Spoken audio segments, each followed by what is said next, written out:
Alrighty, well, welcome back to the Broadside Podcast. I am Andy Elliott. On today's episode, I went down to the Yakima Valley Sun Dome in Yakima, Washington, and chat with Cindy Carpenter. Cindy and her husband Joe are down there for the Central Washington Sportsman Show, and they have a booth for their organization that they run called Youth Outdoors Unlimited.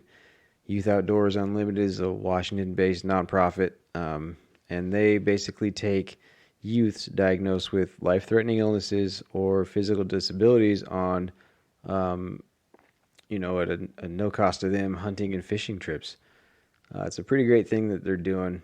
They're down there selling raffle tickets to help raise money and awareness for their organization. They state that's kind of how the best way that they find kids is at these shows to hook up and take on these trips.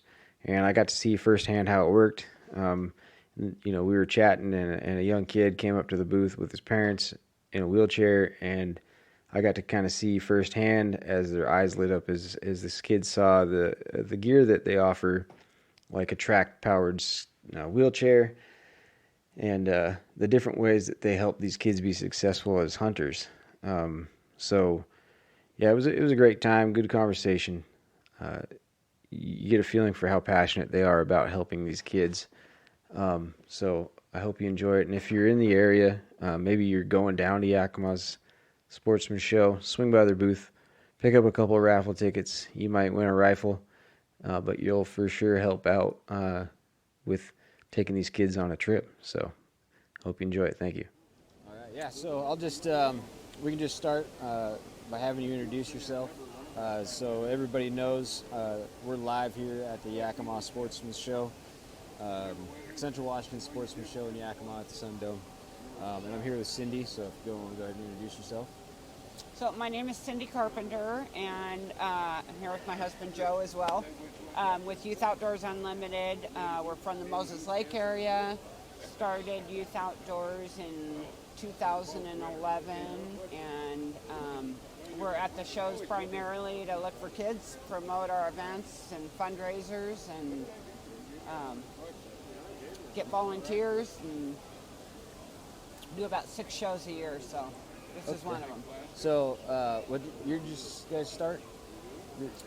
2011. 2011. So what kind of got you into wanting to start something like this? So it's a super funny story. Joe. I had met Joe. I was actually a golf professional at the time, and of course he was this big, hunter and angler, and it's been all this time because he was always gone hunting, and so I got me into fishing, which was really fun. And then I wasn't allowed to go deer hunting because that was just the guys' went, it's just the guys' time. So I got into archery hunting, and my first year of hunting was just a blast. And I was so excited about this first buck I was going to harvest, because how hard could it be, right? Unbeknown to me that, it's quite the challenge. And I was on Facebook, and I ran across a group called A Hunt Above, and they'd taken this kid with no legs. He had one arm, and he had one finger on that one arm. And they took him hunting, and they got him this buck, and so I was instantly humbled by this kid who was not damaged at all. He was amazing, and he skateboarded, and he jumped on a trampoline, and he went hunting, and I was like, that's so stinking cool, So I ended up talking to Joe and, saying, hey, honey, we should help a couple kids like that. Because at the time, there wasn't anything for disabled youth in Washington. And he said, okay. Can I take a pause? Yeah, you're fine. You're okay. good. Yeah. So Cindy's got to do a little work here, getting some donations for raffle tickets. They're down here at the Sun Dome selling raffle tickets for the opportunity to win a rifle, and all the money goes to the foundation. I got to find the square deal.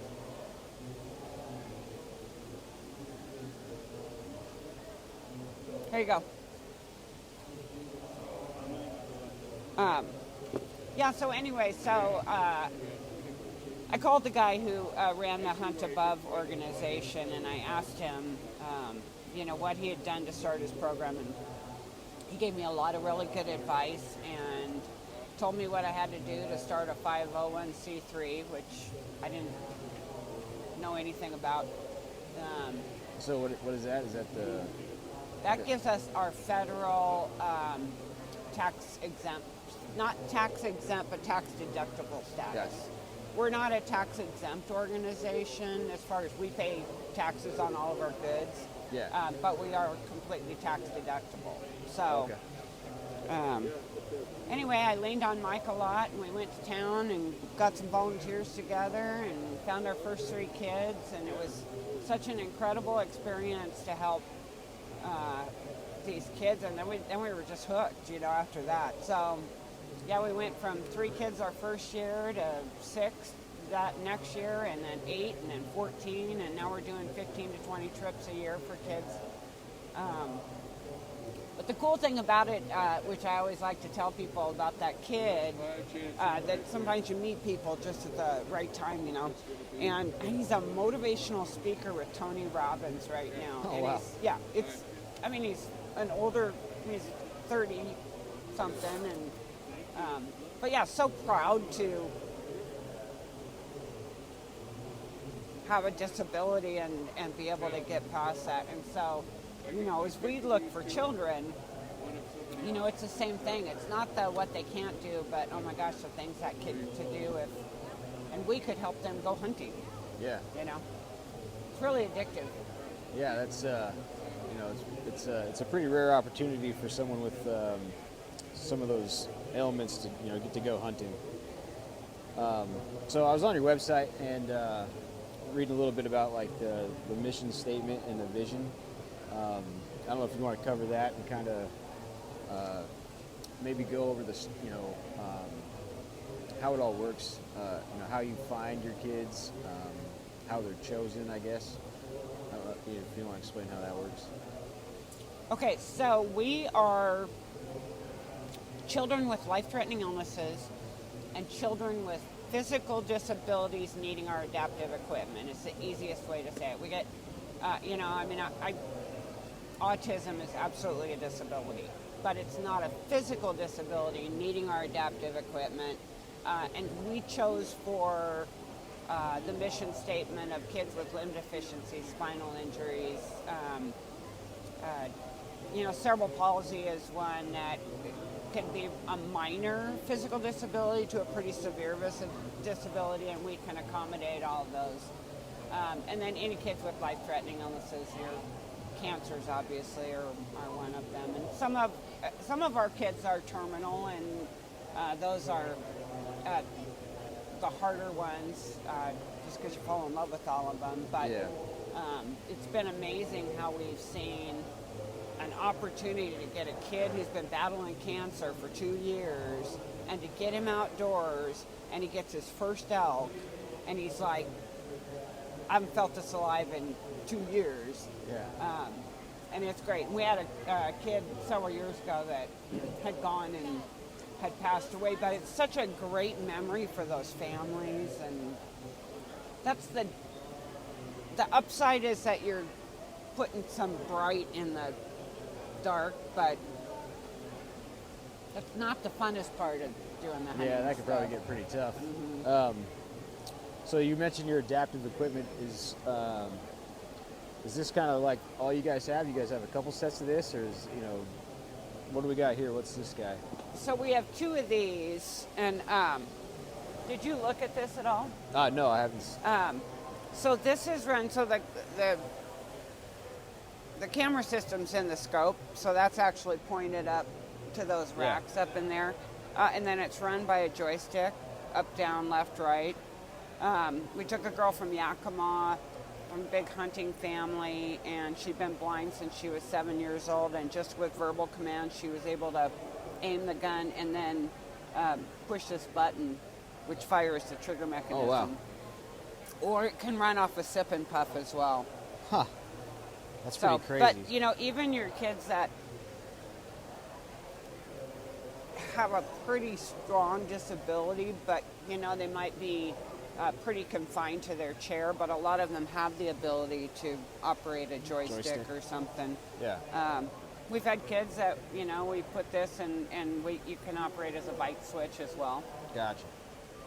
So It's harvested a lot of bears and a lot of elk. yeah, yeah. What is the rifle? Is it a You can put any rifle? You can put the camera equipment on any rifle. Oh, so has okay. to have the Picatinny rail on it, though, right, Joe? Has to have the Picatinny rail on it.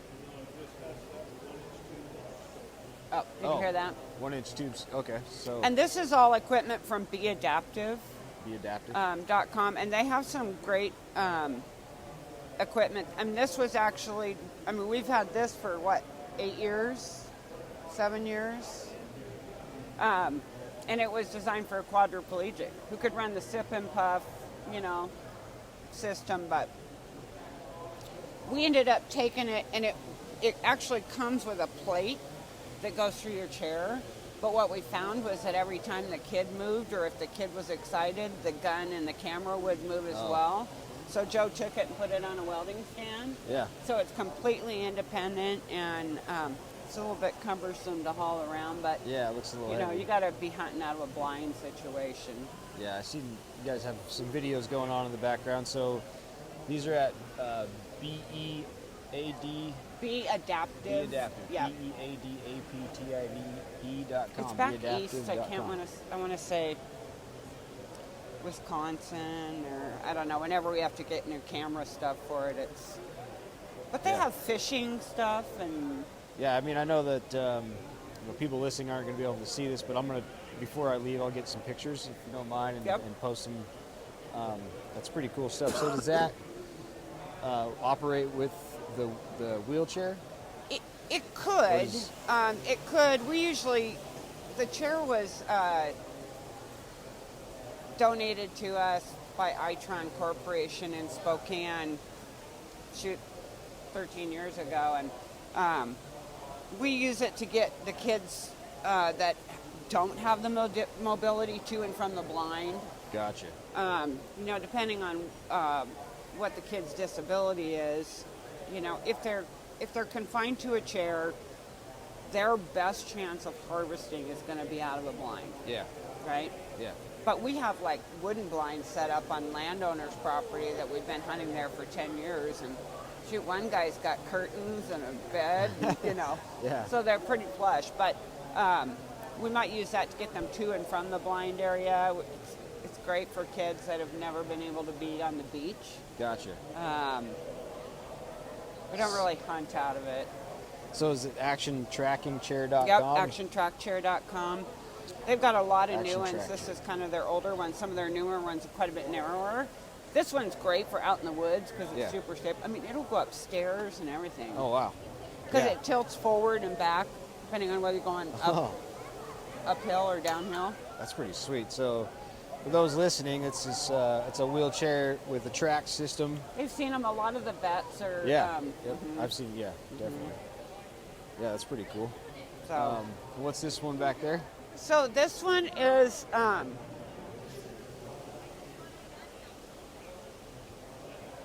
This is the Benjamin Crossman Airbow. Oh, okay. It's really an amazing piece of equipment. Some states are great about letting you use them. Yeah. The arrow slides right on here.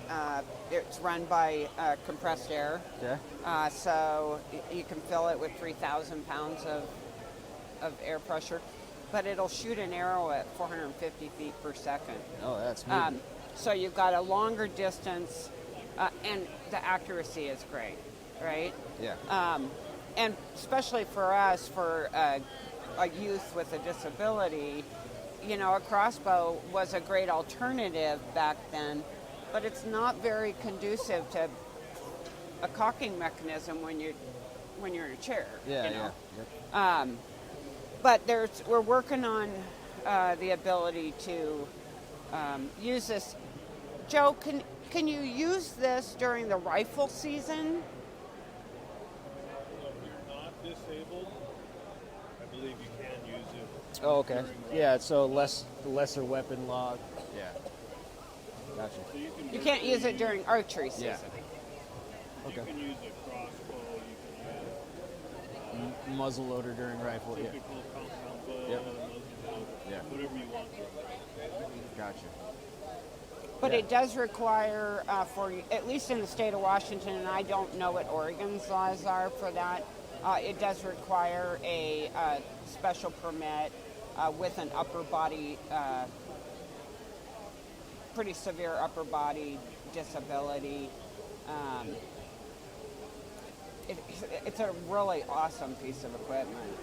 Yeah, it looks pretty sweet. So, you guys are here. You were at you were at Portland. Yep, we Where else were. have you gone this year? So we were here. We just got back from Portland last week. We were in Puyallup the week before that, and we were in Pasco before that. We still go up to the Spokane Bighorn Outdoor Adventure Show in middle of March. Yeah. Next Saturday, we've got our Moses Lake auction at the Best Western in Moses Lake, and that's our first.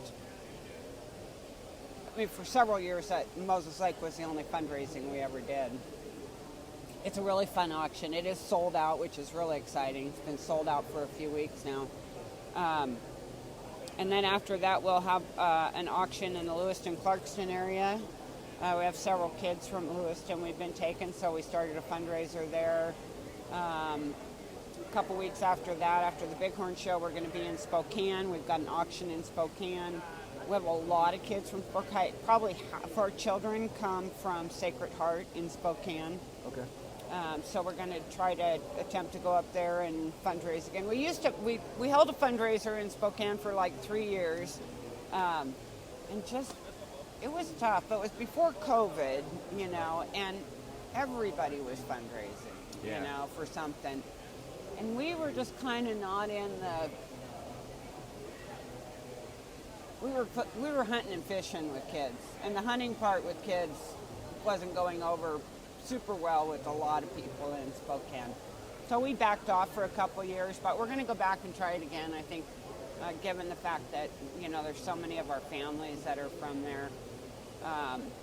And then we'll have an auction in Olympia on Western Washington. That's our whole west side of Oregon and Washington area.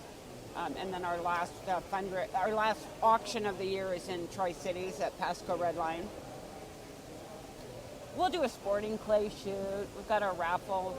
This is our year-long raffle. We've got the custom AR 15 and the 5.56 223s as well, and then the Savage 6.5 PRC, Nice. ultralight, right, with a carbon fiber barrel on it. And so those raffle tickets will be available until October 1st. Okay. So. Yeah. So anybody that wants to come down. And then, so let's say they don't make it here. Can they get raffle tickets online, or they got to find? So they your need next to event? contact me if they want to get raffle tickets. I could post something on Facebook, but they'll pull it off there. So. Yeah, I know. Yeah, I remember But that. the best thing to do is go follow us on Facebook. We post a lot of stuff about our events. A lot of our kids' pictures, there's always somebody you can message on there, and then that's a good way to say, hey, can you contact me about raffle tickets? And then I just kind of have to do it. Yeah. Yep. So Facebook is Youth Outdoors Unlimited, Washington nonprofit. Yeah, I think if you just go Youth Outdoors Unlimited WA, okay. yeah, they should be able to find us. And then the website is youthoutdooru.org. Mm-hmm. Okay. So, backtrack a little bit. So, what's been your guys' best avenue to finding kids interested in going? Well, the shows. We Shows? found most of our kids at shows. And then after, doing trips for kids as many years, we get a lot of referrals. Gotcha. But we find most of our kids at sportsman shows. Yeah, I mean, that makes sense. So, with the hunts, where are they going? What's a kid? What's it look like for a kid when he gets to go? Are you guys taking Okay. them? So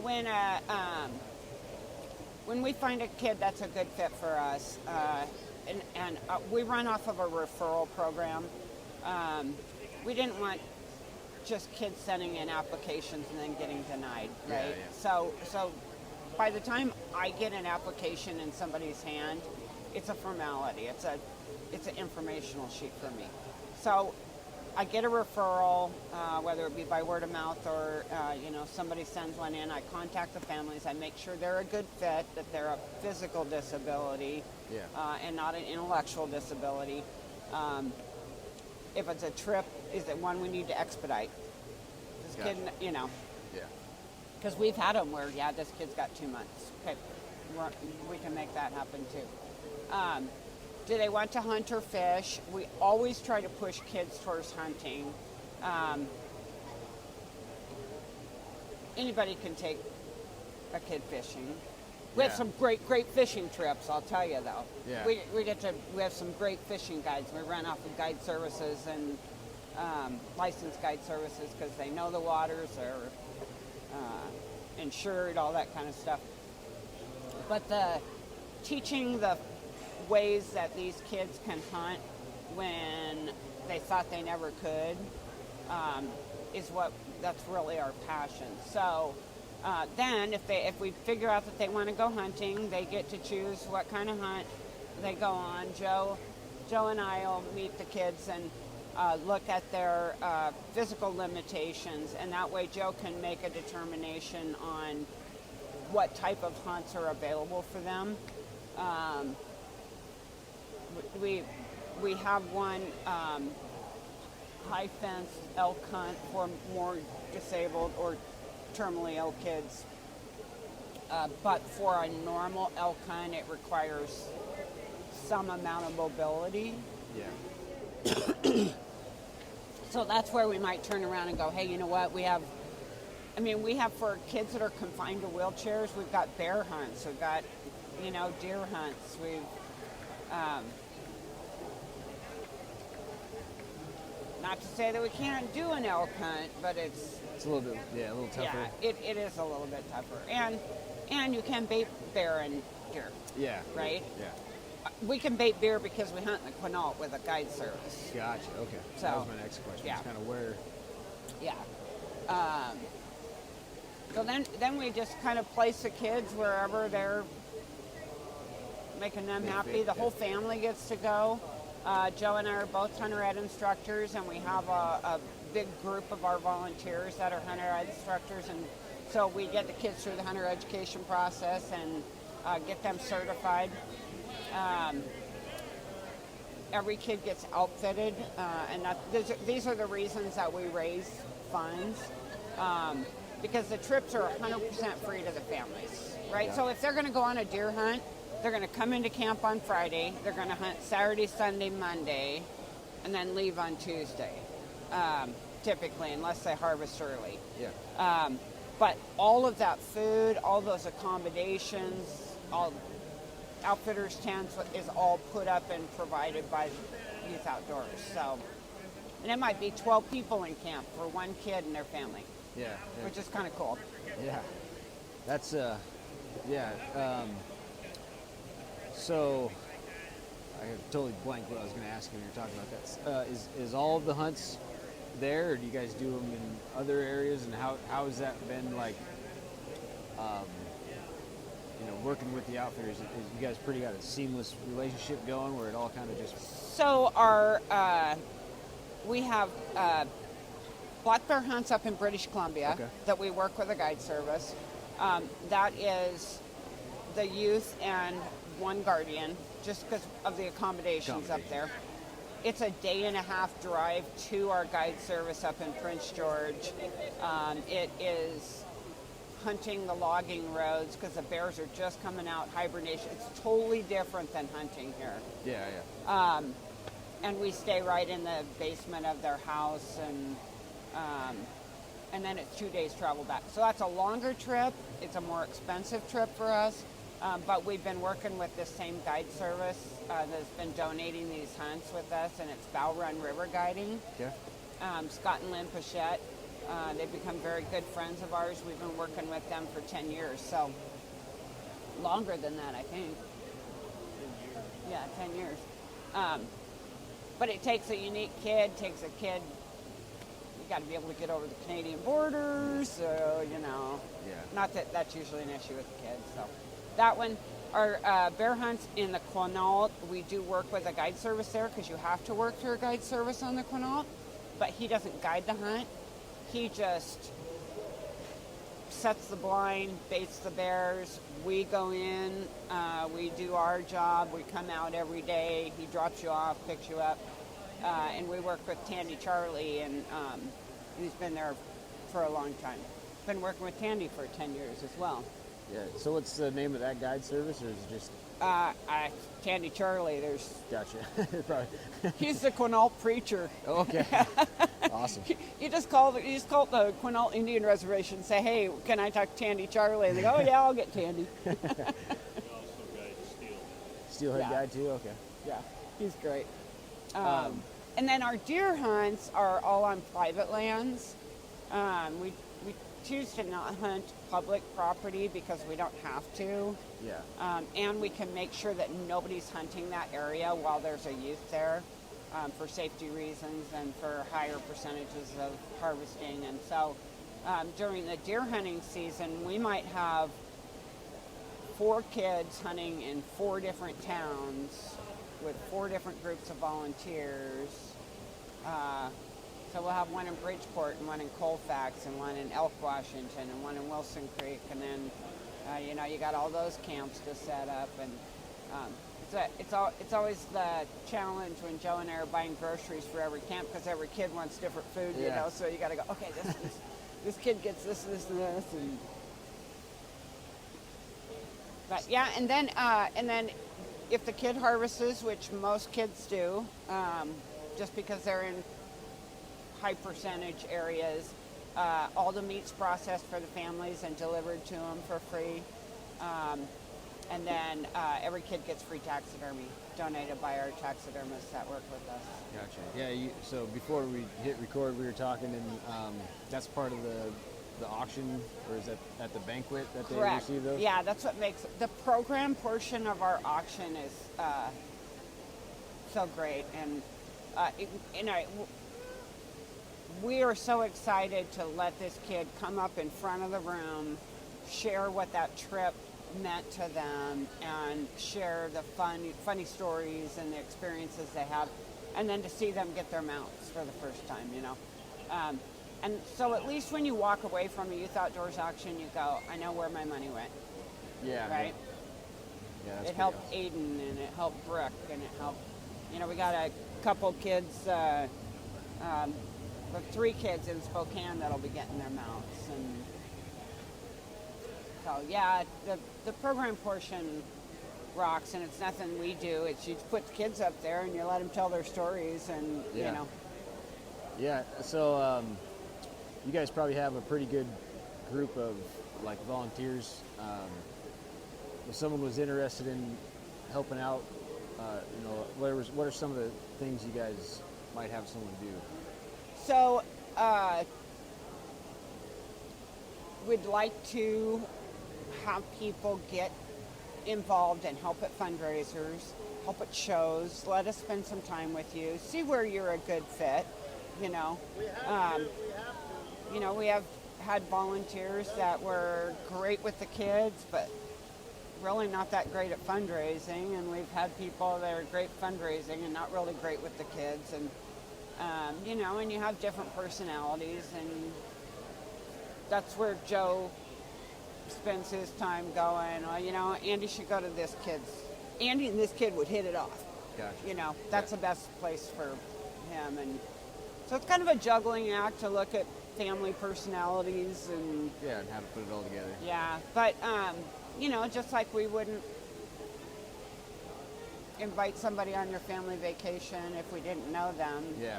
We like people to commit to helping with all the things that have to take place in order for us to do that. But there is a place for everybody, and So do you guys have at like a camp, is there a guy like are the guides volunteers as well? Mm-hmm. Gotcha. Yep, and we call them guides, but they're really mentors, right? Mentors, yeah. Yeah. They're avid hunters like you that just, they're in charge of the firearm, and they're in charge of, making sure that the animal is legal animal, and that the kid's on it, and turning the safety on and off, those kind of things. Gotcha. So yeah, we called them guides, and then sometimes it went to people's heads, I'm a guide. They're like, well, you're really not, because you might be behind the gun, but then when we get back to camp, you might be barbecuing for everybody. Yeah. It's Camp like cook your hunting / guide. camp, right? Yeah. Yep. So you got to do what's got to be done. And Heck yeah. What's is it pretty tough to kind of like logistically with some of this? Obviously on the Quinault, but is Canada pretty welcoming with their rules and stuff like that up there? So there's the gun rules are. You got your 6.5. We've got a 6.5 Creedmoor that we take up to Canada, and it's shot a lot of bears. You're totally fine with that. When we have a kid that's going in, we don't use our adaptive equipment up there. We haven't, we had a kid one time from Pasco that we took to Canada. He was in a wheelchair. We were trying to get some disability accommodations for him, and it was a really big challenge. Not to say that we won't ever do that, but It's kind of logistics. they don't understand why they need that, right? Yeah. So they just shouldn't hunt then. Yeah, gotcha. Sounds about right. I don't think that your guide services think that, but I think there's that where the U.S. and many states, and Washington being one of them, is really proactive about how do we accommodate. Cool. So That's good to hear about here, about Washington. They've. When we started Youth Outdoors, the first thing we did was, and we weren't hunter ed instructors at the time, first thing we did was we called the game department. We said, this is what we want to do. How do we go about doing it? Will you help us? Will you guide us? And man, they were just so instrumental in getting us through the process. And a lot of it was really new to them as well. That, when we started Youth Outdoors, there was no disabled youth category. If you were disabled, you were automatically an adult. So if we got them disability status, they couldn't put in for youth tags. Oh, wow. Yeah. So we worked on that with Dolores and those guys, and so now it's all separated, and they've actually implemented some disabled youth hunts, and so we're super proud to see that change in the department. And it wasn't that they weren't willing; it was that they didn't see the need. Wasn't. Hadn't been confronted with it yet. Correct. Correct. Yeah. So we hounded them. We were bringing them kids right and left and going, hey, we need this, we need that, and some of it we had to be patient with. But yeah, the Department of Fish and Wildlife has, for us, has been great to work with, and that's awesome. It's good to hear somebody compliment them lately. Right. They've been under some fire. Well, and I know that they also have some new management, I guess, of departments, and Joe and I have met some of them this year, and we're super excited about seeing them come around, especially after COVID. COVID kind of put a kink in everything for everybody, but I think they're heading in the right direction, and I think there's going to continue to be some good changes in the DFW, and so. That's good. So, you guys were saying you're both hunter's education teachers. So, do you also when they come to camp, is that taught there, or No. are they taught before they get to camp? Yep, way Okay. before they ever get to camp. So, because we need to be able to buy their hunting I guess, license. yeah, that's true, huh? Yep, yep. And the other thing that happens is that at the point that we're doing their hunter education for them, the online portion is all, the written portion's all online anymore, right? Yeah. And then we can include siblings, we include other people in classes if we need to. But at the point that we do their field testing, that's when we're training them with the firearm that they're going to hunt with. Okay.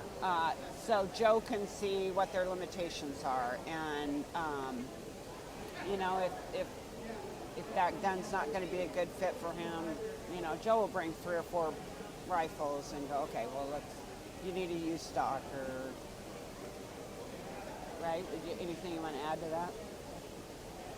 We have full-size vinyl, so life-size targets Okay. for every animal that we hunt, and we put a vinyl sticker on them. That's what we aim for. Gotcha. If that kid can put, by the time we're done, put all of, or most of all of his shots in that 12-inch circle, we're good to go. Nice. And that's been super effective way for training for kids. Yeah. Because there's no bullseye on an animal, Yeah, right? And then, you know, we can just show them, you know, okay, just follow that leg up, and then right behind that area, you just got to hit it this big, rather than feeling like, oh, I missed because You're not hitting the bullseye. Right, Gotcha. right.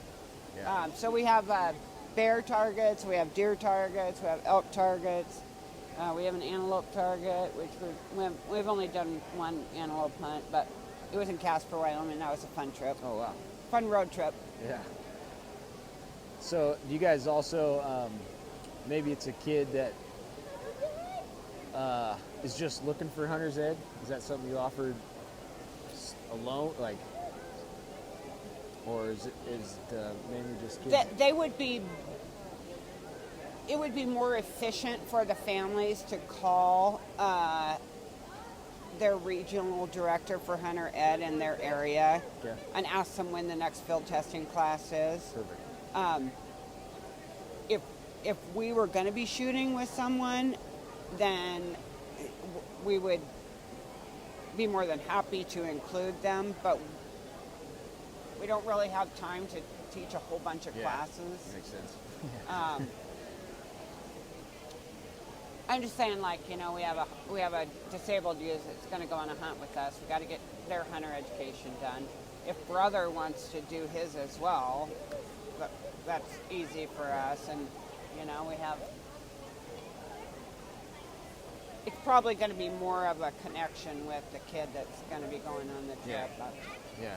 Yeah. You probably. we try to volunteer as much time as we can with the department. We just are pretty with our shows and our fundraisers, and then we'll be going right into kids trips and stuff. Our time's pretty limited. Well, yeah. It's probably a lot of work just to keep it all organized and all the parts moving. So let's see. I don't know if there was anything else you wanted to cover. So So I would say if you know a kid,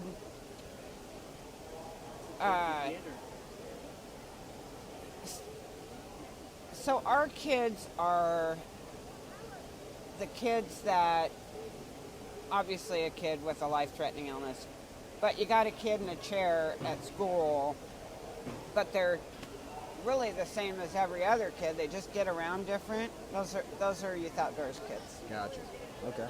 And they just need to call us and just go, hey, you know, I have this neighbor, or I have this friend, or, you know, we run off a lot of referrals, and I'll call the families and say, hey, this is what we offer, and if it's something you're interested in, we'd love to get your kid lined up. And I'm probably right now sitting at 6 kids that are already ready to go this year.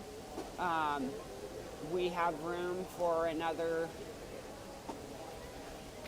12 to 14 before we're pretty maxed out, because every trip's 3 to 5 days long, you know. Yeah, that's a lot of. Our fishing trips are only 1-day fishing trips, but yeah, I mean, we've never told a kid no.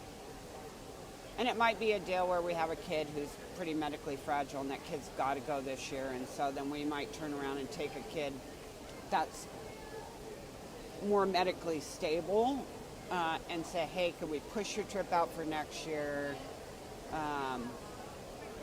But again, we haven't had to do that either, but we could. Yeah. The other thing I get asked a lot is ages, right? Yeah. So we always felt like the organization's mission is to instill a love for hunting and fishing in these children. So you got to be old enough to understand what gift you're being given. Yeah. And if you're hunting, you have to be old enough to pass a hunter safety class. I know some pretty mature 8 and 9 year olds, and I know some not mature enough 8 and 9 year olds. So if they're able to, that guy's a youth outdoors hunter. Yeah. You should listen to this. We could do that. And under 21 at the time of application. Okay. So. How are you? So, right now during our conversation with Cindy and Joe, a young kid about 7 years of age came up to the booth by the name of Levi. Levi has a muscular dystrophy. I'll leave it at that. I didn't get to chat with the parents, and ask about posting the conversation that they had with Cindy on here. So I just edited it out. But it was a pretty cool thing to see as his eyes lit up about, the possibilities of using, some of their adaptive equipment like their wheelchair and stuff to get out to be able to hunt. So we pick right back up when Cindy's done chatting with them. She hands out all the information. So hopefully those guys can link up and we'll get to see Levi harvest his first big game animal. Yeah, so it's interesting, where I'm considered a child stalker, but when you see a kid and you just know the kids that are they're looking and they're curious and versus the ones that are just kind of, staring off into space. Those when you go, yeah, that's... Yeah. And that little guy's got muscular dystrophy and... so he walks with a walker, and So that's. I love you guys. That's kind of exactly what you guys look for. I mean, not look for, but he's a good candidate. Great candidate. Perfect. Gotcha. That's pretty cool. He looked like he's pretty excited. Yeah.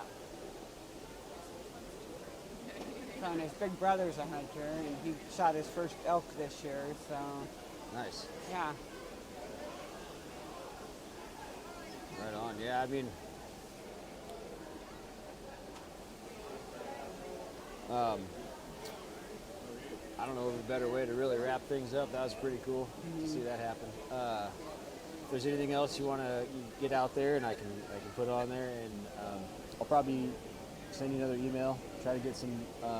And give you some pictures. A little info on maybe some links or anything I can post as well. Perfect. To help connect you guys with other people. So. Well, thanks for thinking of us. Appreciate it.